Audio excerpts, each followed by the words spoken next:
All right, everyone. Welcome to Chapter 11, Supply Chain Management. Now, I want you to look at this diagram for a moment. Okay? Kindly observe. So, what do you see here? Okay? So, you see suppliers, manufacturing, distribution, and customers. And right there, the middle and handshake, right? So that handshake is everything, okay?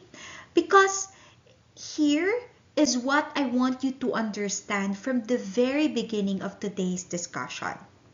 That supply chain management is not just about moving boxes around or negotiating better prices.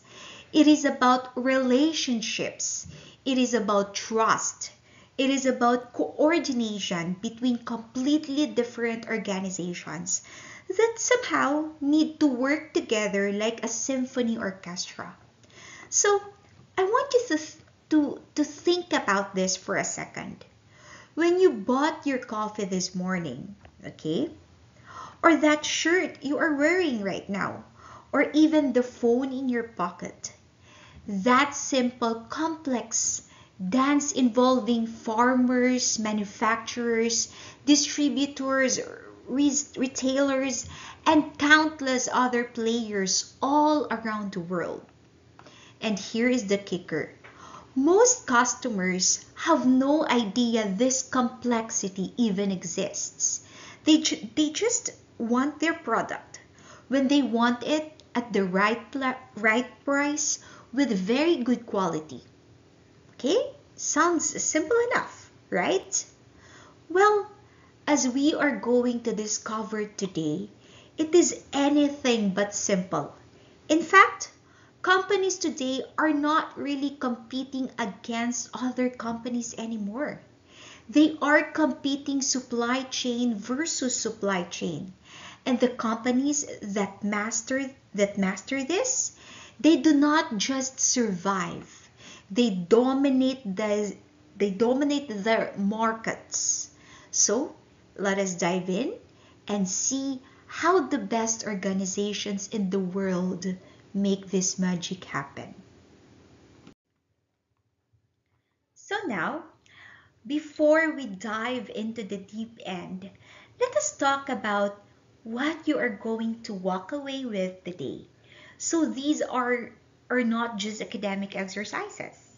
These are the skills that separate the supply chain rookies from the professionals who actually get hired at companies like Ayala Corporation, San Miguel or Jollibee Foods Corporation. First up, we are going to understand why supply chain management has become a strategically critical. Okay? Think about how Jollibee manages to serve consistent tasting chicken and spaghetti across over 1,500 stores nationwide.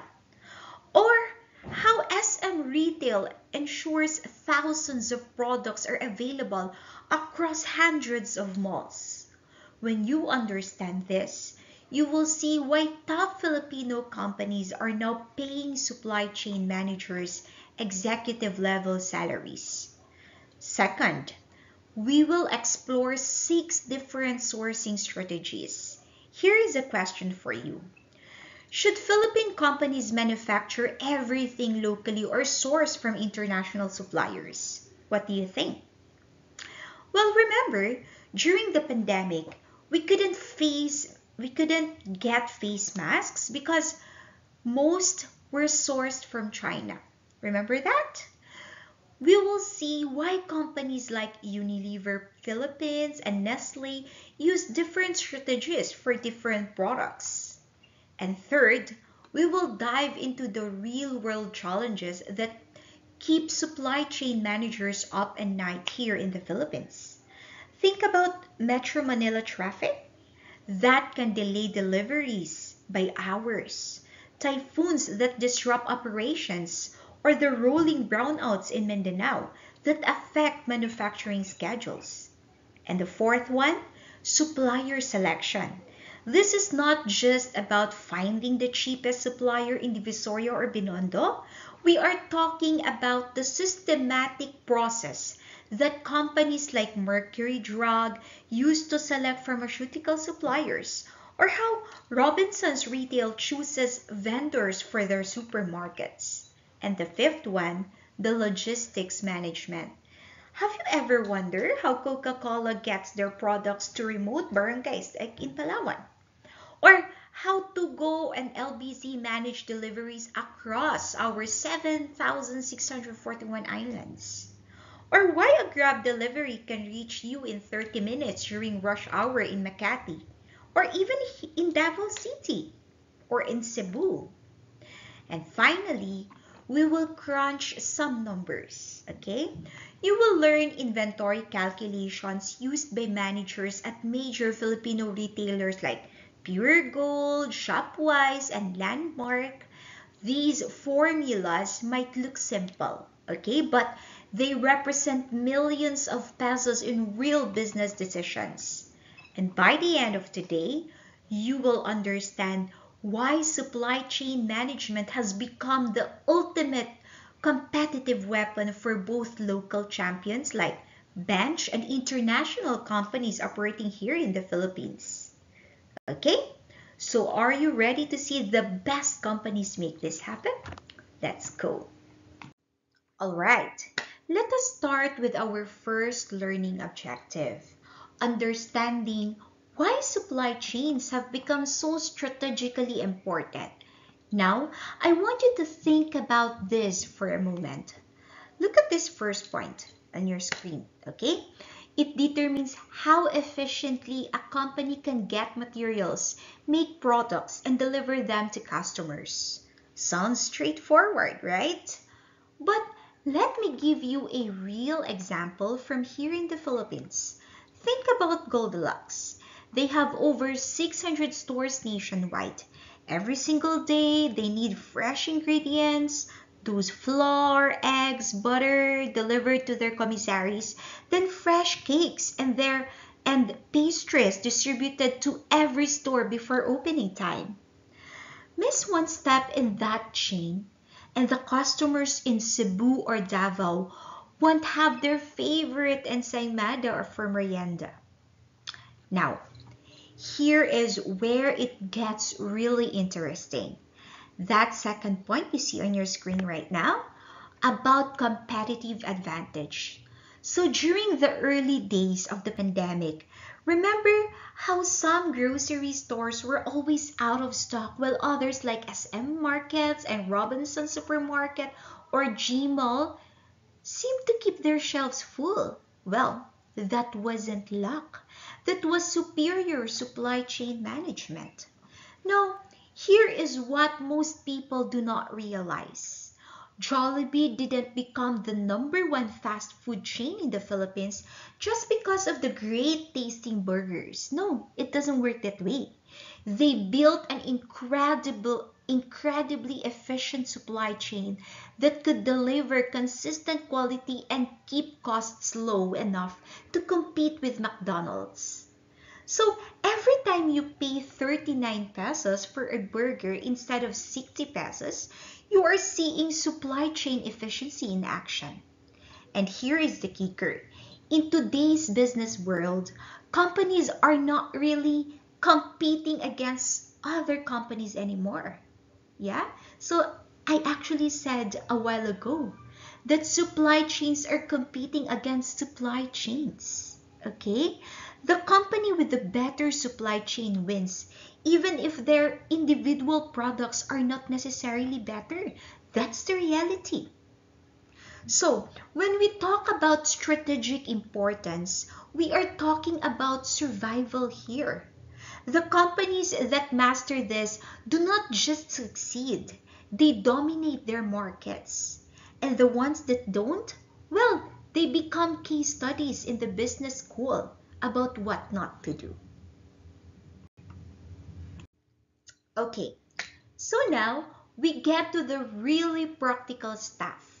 The 6 main strategies companies use to source their materials and services. So I want you to think of this as different tools in a toolbox, okay? So smart companies do not just pick one and stick with it forever, okay? They choose the right strategy for the right situation. Now, as you can see here, the first strategy that we have is negotiate with many suppliers to get the best deal. So this is like going to different sari-sari stores to find the cheapest price, okay? Globe Telecom might do this when buying basic office supplies, play different suppliers against each other to drive down prices. Okay? It works great for commodities, but there is a downside. You get no loyalty, no special treatment, and suppliers won't go the extra mile for you because you are changing suppliers from one supplier to another supplier. And here's the second approach. From long-term partnerships with a few key suppliers. Now, San Miguel Corporation does this brilliantly. Instead of constantly switching packaging suppliers, they build deep relationships with maybe 2 or 3 key partners. So these suppliers understand San Miguel's quality standards, delivery schedules, and even help them innovate new packaging solutions. And the third is what we call the vertical integration. So this means making it yourself instead of buying it. So think about Emperador, the brandy company. Yes, that one. So they do not just buy bottles from suppliers. They actually own glass manufacturing plants. It's very smart. Why? Because packaging is so critical to their product. They want total control over quality and costs. Okay? And the fourth one is what we call the joint ventures.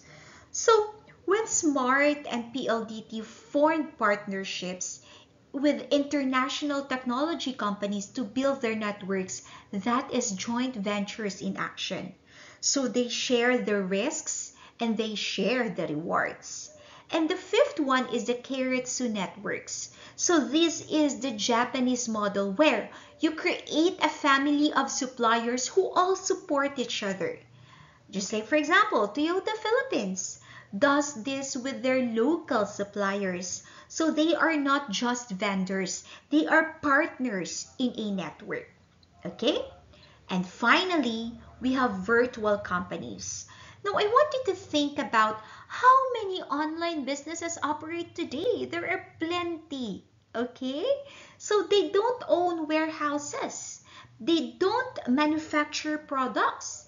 They actually coordinate a network of suppliers who provide everything as needed. So it is like being the conductor of an orchestra you don't actually employ. It's also a very smart strategy. Okay? So, what is the key insight here? Well, the best companies in the Philippines use different strategies for different needs. Okay? So, they might negotiate hard for office supplies, partly deeply with critical component suppliers, and use virtual network for specialized services. So it's not one size fits all, okay? It doesn't work that way. It is strategic thinking in action. Okay, so now we get to the real world where supply chain management gets messy, complicated, and incredibly challenging. Okay, but here is the thing. Within every challenge lies an opportunity for competitive advantage. Now, let us start with this balancing act, okay? Efficiency versus flexibility. So this is the classic supply chain dilemma. You want to be super efficient to keep costs low, but you also need flexibility to handle unexpected changes. Okay, so think about what happened to Philippine manufacturing during the pandemic. Well, companies that focused only on efficiency running lean with minimal inventory and single suppliers, got crashed when lockdowns hit. Well, but companies like Unilab, our local pharmaceutical giant, okay, had built flexibility into their supply chains and could quickly pivot to produce hand sanitizers and other pandemic essentials. And the second challenge is sharing information effectively. So here is a question. How many of you have experienced this? Okay? So, you order something online and it says in stock. Okay? But then you get a message saying it's actually out of stock. So that is a classic information sharing failure.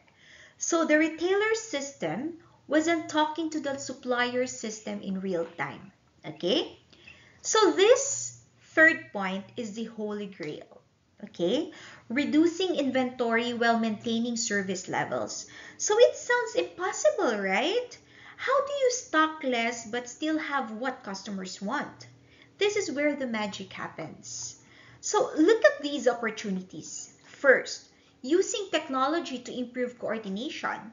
Well, companies like Cebu Pacific do not just guess when they will need spare parts of their aircraft. They use sophisticated systems that predict maintenance needs and coordinate with suppliers globally. And the second one, customizing products later in the process. So ever notice how Globe and Smart can offer you dozens of different phone plan combinations?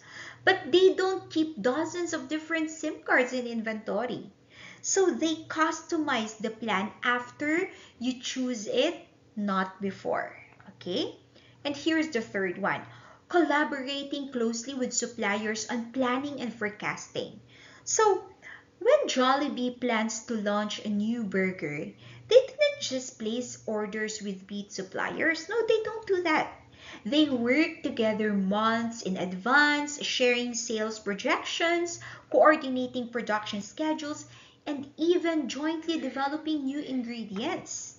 So now, here's what you need to understand. These are not just operational improvements. These are strategic weapons.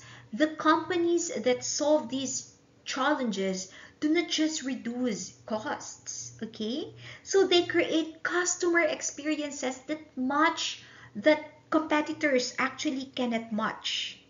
So they turn their supply chain management from a cost center into a profit engine. Okay, so now let us get into something really practical. The four-step process that separates amateur procurement from professional supplier selection. Now, this is not just about finding the cheapest option. This is actually about building relationships that can make or break your entire operation.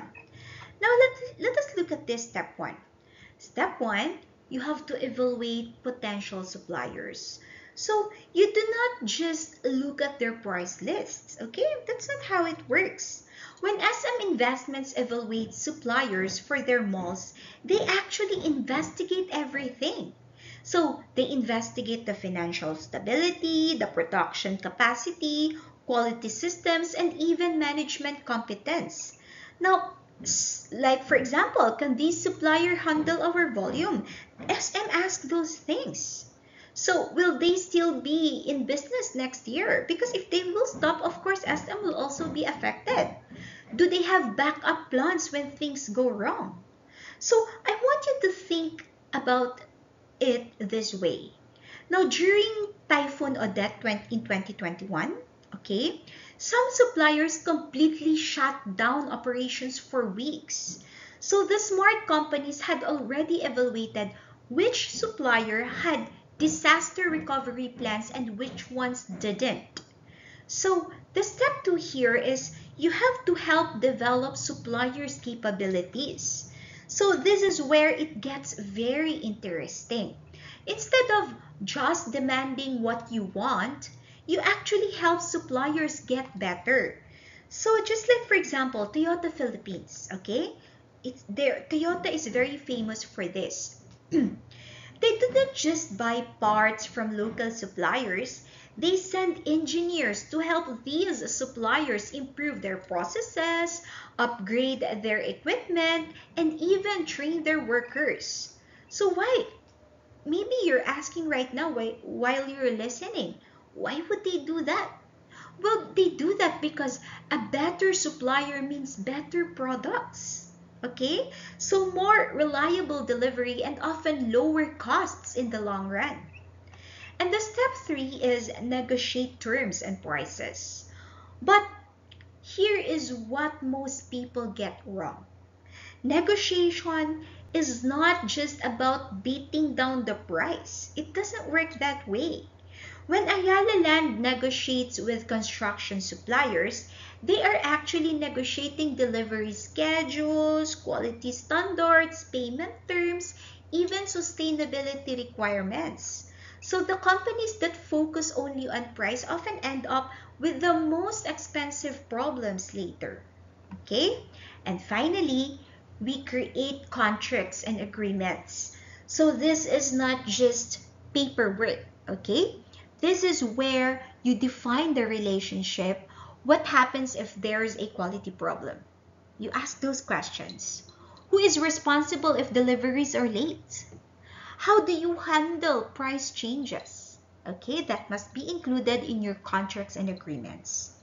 Now, here is the key insight. Supplier selection is not a one-time event, okay? It is an ongoing relationship management process. Now, the companies that treat suppliers as strategic partners, not just endeavors, are the ones that build sustainable competitive advantages. When you master these 4-step processes, you are not just buying materials.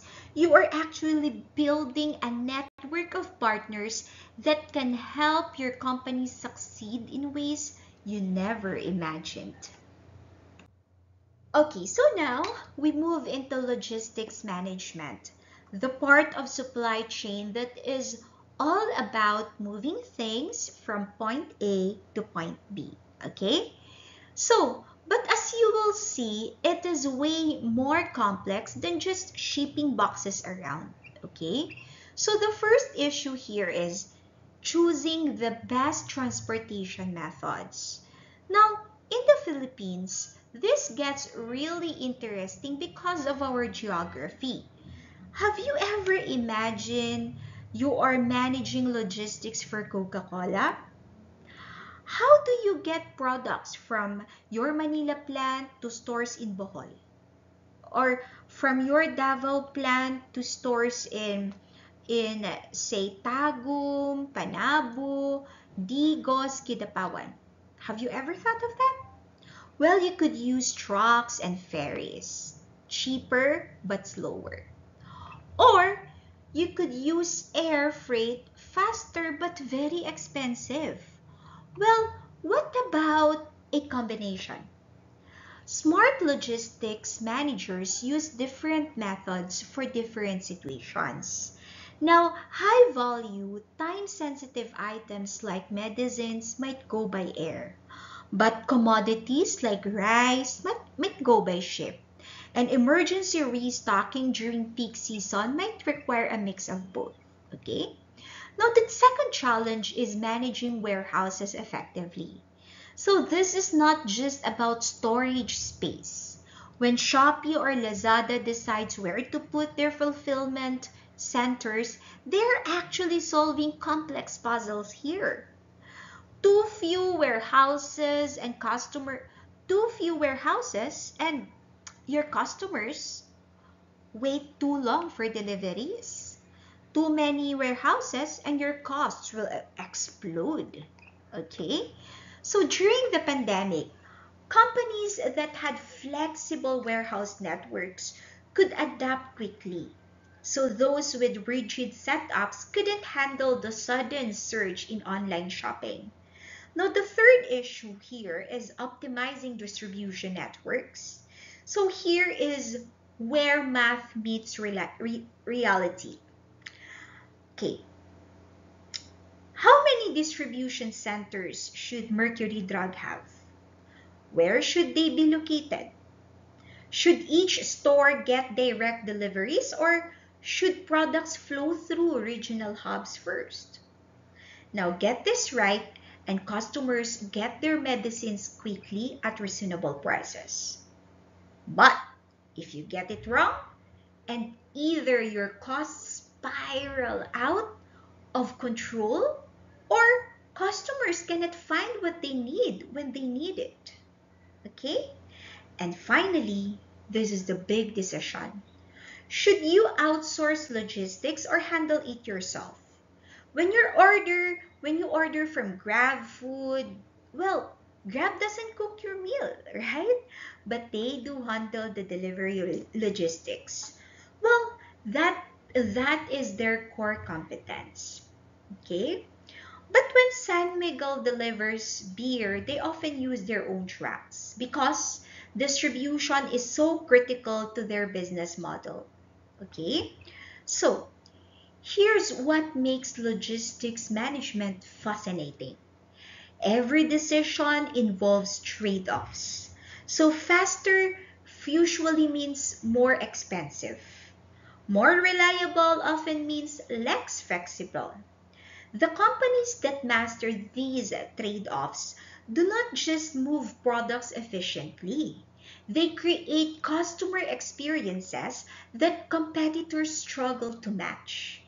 Now, in our archipelagic country, logistics management is not just about efficiency, okay?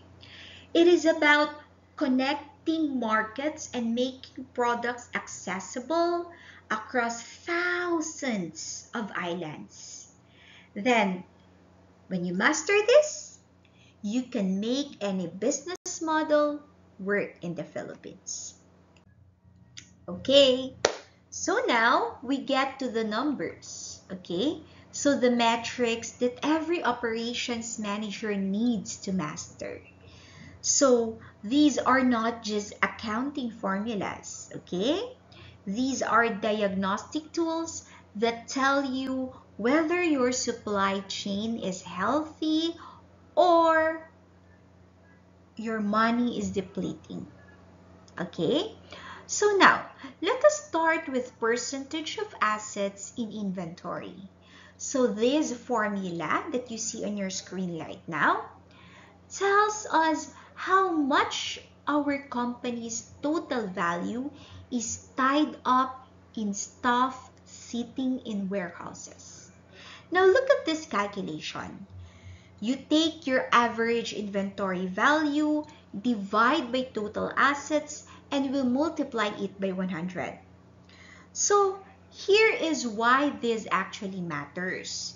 Now let us say Mercury Drug has 20 billion pesos in total assets and 6 billion pesos worth of medicines sitting in their warehouses and stores. Well, that is 30% of their assets tied up in inventory. Now question, what do you think? Is it good or is it bad? Well, if it is flu season and those medicines will sell quickly, well, that is smart planning. But if half of those medicines are very, very slow moving items that might expire, well, that is 3 billion pesos that could have been invested in opening new stores or upgrading the systems. Now, let's go to this inventory turnover. This is the holy grail metric. Cost of goods sold divided by average inventory value.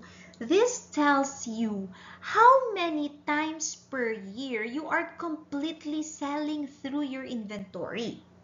Now, I want you to think of this way. If Jollibee has 500 million pesos worth of food ingredients in their commissaries and their annual cost of goods sold is 15 billion pesos, then their inventory is 30 times per year. Well, that means they are cycling through their entire food inventory every 12 days or so. Okay? So you compare that scenario to a furniture store like Mandawi Foam. Okay? So which might turn inventory only 4 times per year. So that is every 90 days. Well, both can be healthy, but they require completely different management approaches. So, here is the key insight. Higher inventory turnover is generally better because it shows inventory is being sold quickly. That is very good. Fast-moving inventory means less risks of spoilage, obsolescence, or tying up cash unnecessarily. But here's what separates good managers from great ones. They do not just calculate these numbers, they use them to ask the right questions. Such as, why is our turnover slowing down? Which product categories are moving faster? How does our performance compare to competitors? You have to master these metrics, okay? And you will have the financial literacy that operations managers need to make smart inventory decisions worth millions of pesos. Okay, so now let us dive deeper into the analysis of these metrics. I want you to look at the table shown in your screen right now. So these are real industry benchmarks that show you what world-class performance looks like. Okay? So the key principle here is simple, but of course powerful. A lower percentage of assets in inventory is generally better. Why? Well, because inventory is essentially cash that is sitting on shelves instead of being invested in growth opportunities. Now, this indicates that less of a company's assets are tied up in inventory, which is typically seen as more efficient. Now, I want you to think of this way. Every peso sitting in inventory is a peso that is not being used to expand operations. So, expand operations, develop new products, or improve customer service. Now, look at these exceptional performers, okay? I want you to focus on the table. Toyota at 5% for manufacturing. Well, that is incredible, okay? Most manufacturers run at 15%, but Toyota's legendary just-in-time system means they carry minimal inventory while still meeting customer demand. So that is supply chain mastery. Now, McDonald's at 0.05% for restaurants. Well, that makes sense when you think about it. Because they do not store much food. Because everything is prepared fresh and sold quickly. That's very good. And then you compare that to a typical restaurant at 2.9%. What do you think? Okay. So the ideal percentage varies dramatically by industry.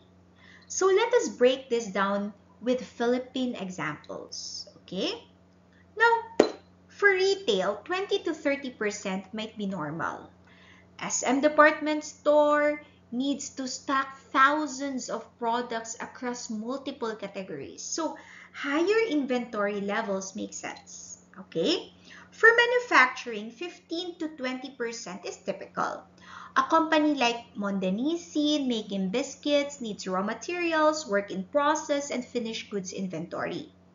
But wholesale operations like those serving sari-sari stores might run 30 to 40% because they are essentially inventory middlemen. So their business model is built around holding stock for smaller retailers. Now, here's what is fascinating. These are not just accounting numbers, okay? They represent fundamentally different business strategies. So companies with low inventory percentages are better on speed and flexibility, while companies with higher percentages are betting on availability and customer service. Now, the companies that do show up as exceptional performers didn't get there by accident. They, of course, redesigned their entire supply chains around inventory efficiency. And that's where the real competitive advantage lies. Well, not just in managing what you have, but in fundamentally rethinking how much you actually need. Okay, so now let us flip to the other side of the coin, the inventory turnover. Remember, this measures how many times per year you completely cycle through your inventory. And as you can see from this data, the differences between industries and companies are absolutely striking. Okay? So the fundamental principle is this. Higher inventory turnover generally indicates more efficient inventory management, as it suggests the company is selling its inventory quickly and not tying up excessive capital in unsold goods. Okay? So let us start with the food and retail sector. Now look at Anheuser-Busch at 15 times per year. Well, that means they are cycling through their entire beer inventory every 24 days. Makes sense, right? So, beer has expiration dates and distributors want fresh product. Now, Coca-Cola at 14 times annually. Well, every 26 days they've sold their entire inventory. And that is the power of having products that people consume regularly. Now look at Home Depot. Only 5 times per year. Well, that is every 73 days. Why so much slower? Yeah? Well, if you are buying lumber or tools, you are not buying them every week like Coca-Cola. Plus, Home Depot needs to stock thousands of different items that might sit longer on shelves. But here is where it gets really interesting. Manufacturing. Okay? Dell Computer, look at the table. At 90 times per year. Well, that means they are turning inventory every 4 days. How is it even possible? Well, Dell pioneered build-to-order manufacturing. They do not build computers and hope someone buys them. They do not do that. They build computers after customers do order them. So they carry minimal finished goods inventory. Well, mostly just components. Okay? Now, I want you to compare that to Toyota at 13 times per year. Still excellent, but they are dealing with much more complex supply chains and longer production cycles for vehicles. Now, look at this insight about fast food and manufacturing. McDonald's with 112 times per year, that is turning inventory every 3 days. Now, think about it. Fresh ingredients, prepared food that is consumed immediately. Minimal storage requirements. And Nissan assembly at 150 times per year? Well, this actually shows the power of just-in-time manufacturing where parts arrive just as they are needed on the assembly line. But here is the key insight. Home Depot's lower turnover is not necessarily bad. Okay, you have to take note of that. Retail operations carrying sorry, wide product ranges will naturally have lower turnover rates, okay? So they are trading inventory efficiency for customer convenience and product availability. Okay, so the lesson here is not is here is not isn't the lesson here is not that everyone should try to match Dell's 90 turns per year. Okay, that's not how it goes. The lesson is that different business models require different inventory strategies. So the companies that understand their optimal turnover rate and manage to it consistently, so those are the ones that win in their markets. Okay, so now let us solve this real world problem. Okay, let's read it together. Pinoy Grocers, a growing supermarket chain in the Philippines, wants to evaluate its supply chain efficiency. The company's CFO has gathered the following financial data for the past year. The total assets is equivalent to 50 million pesos. Average inventory value is 10 million pesos and cost of goods sold is 120 million pesos. So the CFO wants to calculate the average of assets committed to inventory and the inventory turnover rate to compare against industry benchmarks. Okay, so let us now solve the problem step by step. Okay, so let us confirm our given is total assets is equal to 50 million, average inventory value is 10 million pesos, then cost of goods sold is 120 million pesos. And for our solution, since we are asked to solve for letter A, percentage of assets committed to inventory. So let's work on this first. So the formula for that is average inventory value divided by total assets multiplied to 100. So all we have to do is just substitute the values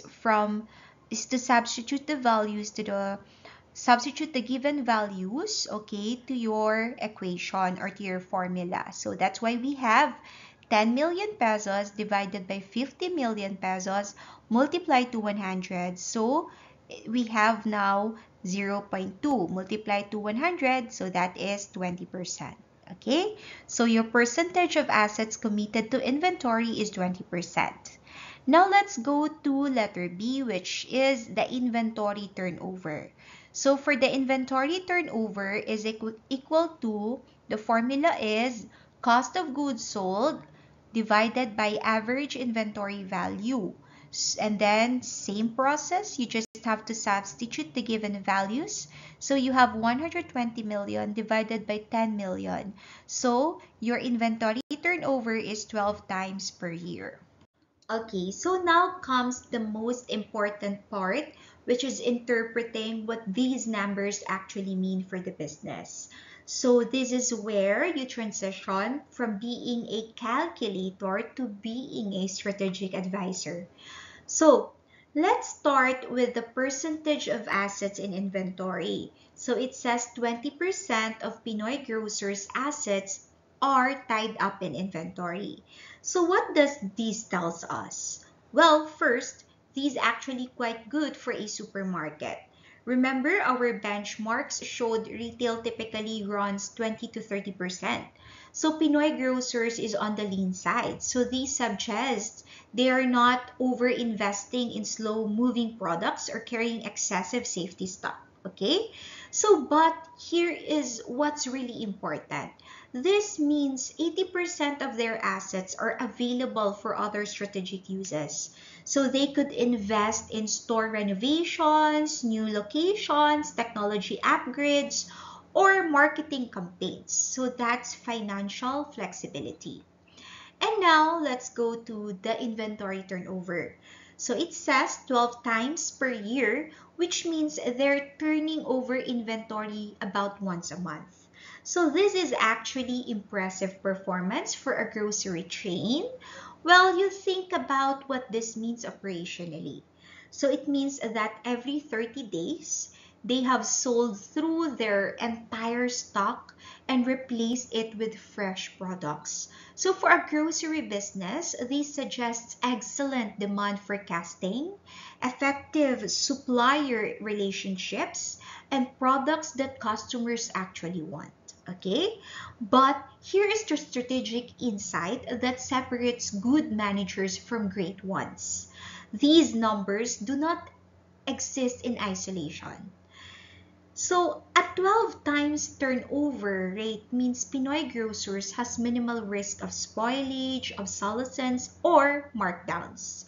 So, fresh products, satisfied customers, and healthy cash flow. And however, we should also ask, could they turn inventory even faster? Are, are there slow-moving categories dragging down the average?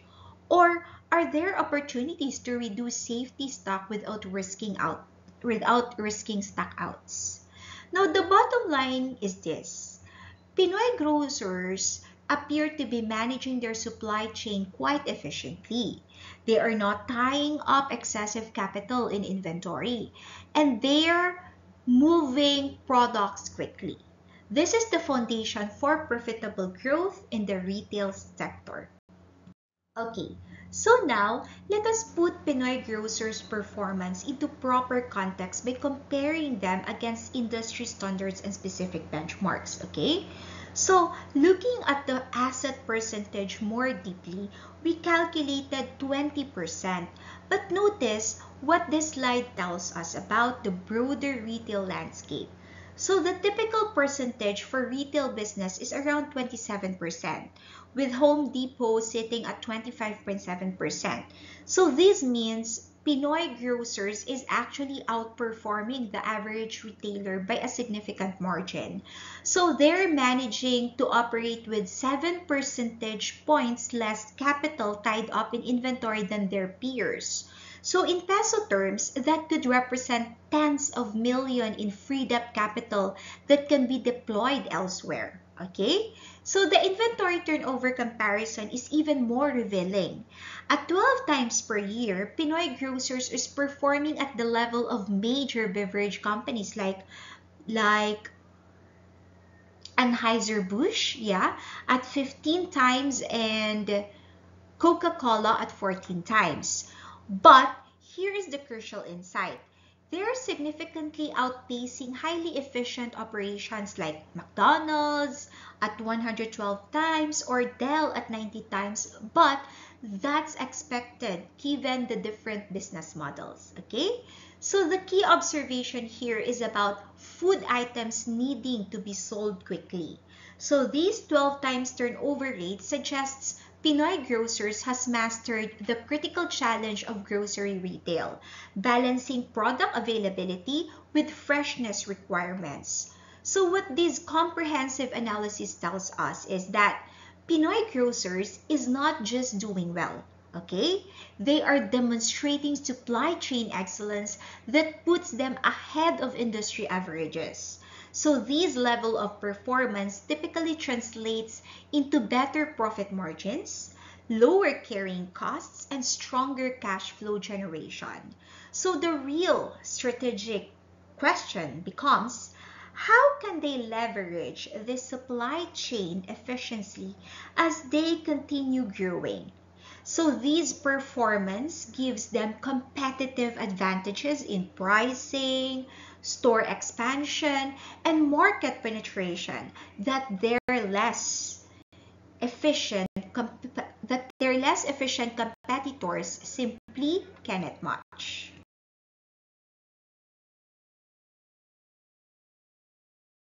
And that brings us to the end of our journey through supply chain management today. Well, let me leave you with this thought. So every time you buy something, whether it is your morning coffee or the clothes you're wearing or the phone in your pockets right now, you are experiencing the end result of incredibly complex supply chain decisions made by operations managers just like you are training to become. So we have covered a lot today, from understanding why supply chains have become strategically critical to exploring 6 different sourcing strategies to calculating the metrics that measure performance. But here is what I want you to remember the most. Supply chain management is not just about moving products efficiently, okay? It is about creating competitive advantages that are almost impossible for competitors to copy. Companies like Jollibee, SM, Toyota Philippines, they did not become market leaders by accident, okay? They have mastered the art and science of supply chain excellence.